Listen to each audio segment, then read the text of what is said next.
किसी भी गलती के लिए कोई जिम्मेदार नहीं है, केवल सिस्टम जिम्मेदार है। सिस्टम का कोई माई बाप नहीं है। हम ट्वीट को डिलीट कराकर या अपनी मीडिया का मुंह दबाकर केवल अपने देश में अपना कंधा ऊंचा कर सकते हैं, लेकिन जब वही बातें जब विदेशी मीडिया में जाती है तो बहुत शर्म लगता है कि जिसे कहा जाता था मुस्कुराइए आप लखनऊ में हैं, उसके शमशान घाट का फोटो अमेरिका के द वाशिंगटन जो न्यूयॉर्क टाइम्स में पूरे फ्रंट लाइन में छापा जाता है। भारत की यह तस्वीर पूरी दुनिया को दिखा दिया गया यहाँ पर, और ये हमारे देश की अखबार नहीं है, इसे वेल प्रतिष्ठित अखबार माना जाता है। यहाँ पे पूरी दुनिया में एक चीज का क्रिटिसाइजम हो रहा है कि भारत अति आत्मविश्वास में चुनाव की रैलियों में त्योहारों में जो बिना नियम का पालन किए हुए जो धड़ल्ले से नियम कानून की धज्जियां उड़ाई गई, उसी का नतीजा है ये जो सेकेंड वेव आई है सुनामी की तरह।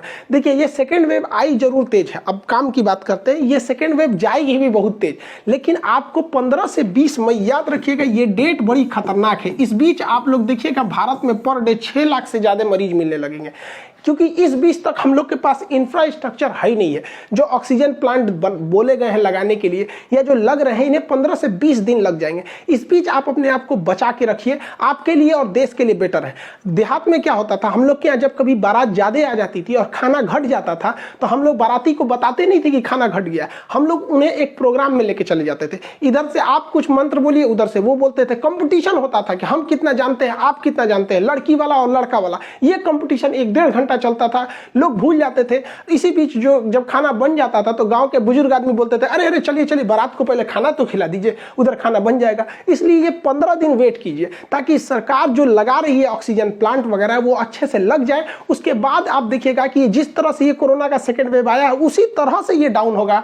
20 मई के बाद ये तेजी से डाउन होने लगेगा। फर्स्ट वेव की तरह धीरे धीरे डाउन नहीं होगा, ये अचानक डाउन होगा। कोरोना को कंट्रोल करने के लिए सबसे जरूरी है तो वैक्सीनेशन। 1 मई से सबको वैक्सीनेशन लगना चालू हो जाएगा, लेकिन इस वैक्सीन की समस्या यह है कि हर गली मोहल्ले तक पहुंचाने की समस्या है, ट्रांसपोर्टेशन के लिए, क्योंकि ये जो किट है इस किट में कैसे ले जाया जाए। तो भाई साहब एक बात नहीं समझ में आता है, जितने पैरामेडिकल स्टाफ है इन्हें मोहल्ले तक में डिस्ट्रीब्यूट कीजिए, और आपको वैक्सीन इन्हें पहुंचाने की जरूरत नहीं है। भारत सरकार को चाहिए कि जितने शहर है, हर शहर में आइसक्रीम की छोटी छोटी फैक्ट्री लगी रहती है जहां आइसक्रीम बनता है, वहां आइसक्रीम वालों को कॉन्टेक्ट करें, वहां एक अधिकारी बैठाए भारत सरकार और उस आइसक्रीम वाले को पूरी वैक्सीन दे दे और उन्हें बताए कि भाई जो तुम्हारा ये बर्फ वाला ठेला होता है ना, इसमें भी उतने टेम्परेचर होता है जितना टेम्परेचर चाहिए आपके ये वैक्सीन को।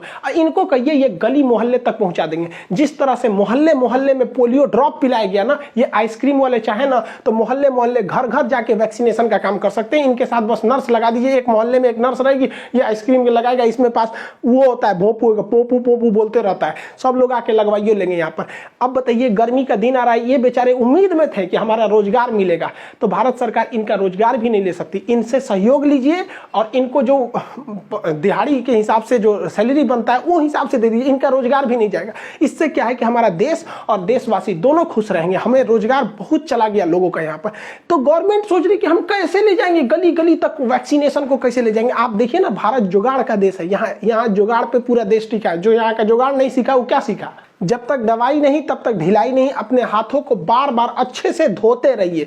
कभी स्कूल से हाथ धोइए, कभी नौकरी से हाथ धोइए, कभी सैलरी से हाथ धोइए, कभी पेंशन से हाथ धोइए, कभी बिजनेस से हाथ धोइए, तो कभी अपने दुकान से हाथ धोइए। लेकिन जब तक बीमारी है तब तक हाथ धोते रहिए, क्योंकि सरकार हमारे साथ है, हमें कुछ नहीं हो सकता है, बस हाथ धोते रहना है हम लोग को। इस तस्वीर को देखिए, ये पत्नी अपने पति के बीमार स्थिति को लेकर ऑटो से हॉस्पिटल में आई। हॉस्पिटल में ऑक्सीजन की कहीं भी व्यवस्था न होने की वजह से बेचारी कहीं भी फोन लगाती रह गई, कोई रिस्पांस करने वाला नहीं था। और यहाँ पर इतनी बुरी स्थिति हो गई कि जब इसके पति का सांस रुकने लगा तो ये बेचारी महिला अपने मुंह से पति को सांस देती रही ताकि उसके फेफड़े में सांस पहुंचाया जा सके, लेकिन यह सिस्टम के आगे हार गई और अपने पति को नहीं बचा पाई। इस महिला के लिए इससे बड़ा दुख की बात क्या हो सकता है कि उसके गोद में उसके पति ने दम तोड़ दिया। ये ऐसा देश देखने के लिए हम लोग थे, हाँ, ऐसा देश देखने के लिए। कितना दुख की बात है हम लोग के लिए कि रामनवमी के पावन महीने में जहां गली गली में जय श्री राम के नारे गूंजते थे, आज उसी गलियों में राम नाम सत्य है से चिताएं गूंज रही हैं। रमजान के मुकद्दस महीने में जब लोग खरीदारी करने ईद की खुशियों से निकलते थे, आज वही लोग ईद के कपड़े नहीं बल्कि कफन खरीदने के लिए निकल रहे हैं। हम सब बहुत लड़ा करते थे हिंदू मुस्लिम के लिए, आज न हिंदू खतरे में है न मुसलमान खतरे में, ये दोनों खतरे के बाहर आ गए हैं। लेकिन अफसोस की बात है ये दोनों सांस नहीं ले पा रहे हैं। गुजर रही है जिंदगी एक ऐसे मुकाम से, अपने ही दूर हो रहे हैं जरा सी जुकाम से। सारी कायनात में एक कातिल बीमारी की हवा हो गई, वक्त ने ऐसा सितम ढाया कि दूरियां ही अब दवा हो गई। आप सभी से हाथ जोड़कर निवेदन है कि केवल 15 से 20 मई तक अपने आप को बचा के रखिए। उसके बाद ये सेकेंड वेव धीरे धीरे डिक्लाइन होगा और फिर से भारत वैसे ही मुस्कुराएगा। लेकिन थोड़ा सा होता क्या है कि बुरा वक्त बड़ा देर से कटता है, लेकिन क्या कीजिएगा, रात कितनी भी बड़ी हो, सुबेरे होने से नहीं रोक सकती है। मिलेंगे नेक्स्ट क्लास में। जय हिंद।